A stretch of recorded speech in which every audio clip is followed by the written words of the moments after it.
That's 5 people. Is it recording right now? Yeah! It's been recording for a minute. Better make sure it's set up. Are we editing this out? Oh. Okay. Drinking water, whether it is bottled water or city water, is riddled with many different chemicals. I have carefully researched this topic and gained a respectable amount of knowledge, and that is how I'm able to talk to you about this subject today. We humans consume many different chemicals through drinking water of various sources. I will tell you about chemicals in city water and what they do to your body, chemicals in bottled water and what they do to your body. To begin this chemical journey, I will start with city water. City water comes from rivers, lakes, and is gathered from the ground. Water in Michigan is mainly gathered from the Great Lakes. Then it is gone through processes involved in water treatment known as coagulation and flocculation. This is when chemicals are added to it. Coagulation is when the water is rid of impurities. The chemicals added during this process are known as coagulants. Coagulants bind to the impurities in the water and allow them to be easily removed. According to James Greenwood, the use of coagulants dates all the way back to 2000 BC, when the Egyptians used almonds smeared around vessels in water treatment.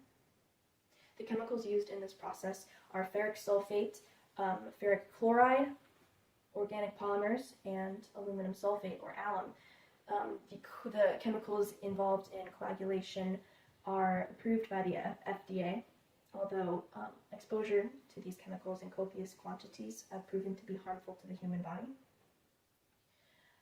For example, ferric sulfate is considered toxic and harmful if swallowed. Additionally, the compound can cause serious eye damage and skin irritation.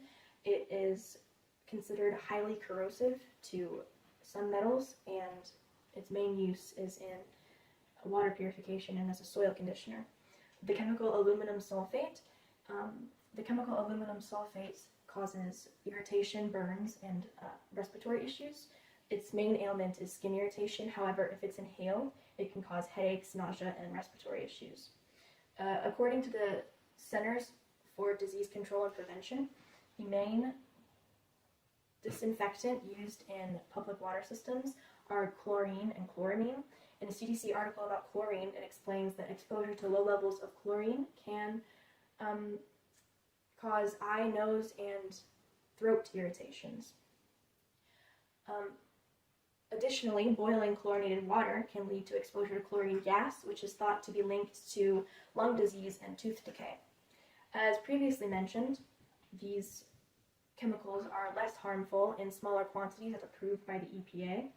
The regulated levels of chemicals such as ferric sulfate or aluminum sulfate are not supposed to be harmful for public consumption and health.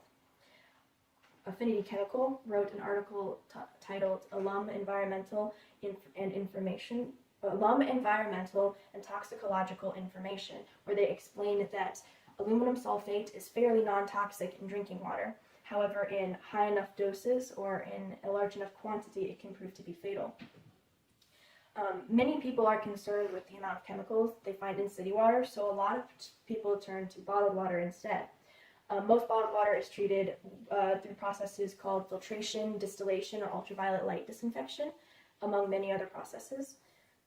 The most harmful chemical found in bottled water comes from the plastic bottles themselves. Bisphenol A, or BPA, is an industrial chemical used in the creation of certain plastics and resins since the 1950s. It has been deemed one of the most harmful chemicals in plastic water bottles. According to the National Institute for Environmental Sciences, the major source of exposure to BPA is through people's diets. The level of BPA in food and beverages counts for a majority of the source of daily human exposure to BPA. The side effects of BPA have been known to be defects in the brains and prostates of infants, children, and fetuses. as well as it's been thought to be linked to cardiovascular disease, increased blood pressure, and diabetes. Additionally, there's a category of chemical contaminants known as endocrine disruptors. Your body counts on the endocrine disruptors to regulate hormones and send the right signals to the right places in your body. The chemical contaminants that interfere with your endocrine system are once again BPA and phthalates, which are added to plastic to keep it flexible. Now, I've told you all about the chemicals found in water bottles and all the chemicals found in city water, so you can think about that next time you enjoy a nice cold glass of ice water.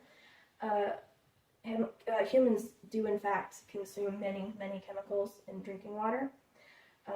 I've told you about the chemicals in city water and the chemicals in bottled water and what both of those types of water do to you with the chemicals. And there are many sources of drinking water that you can choose from. Your chemical cocktail is up to you. Stay hydrated.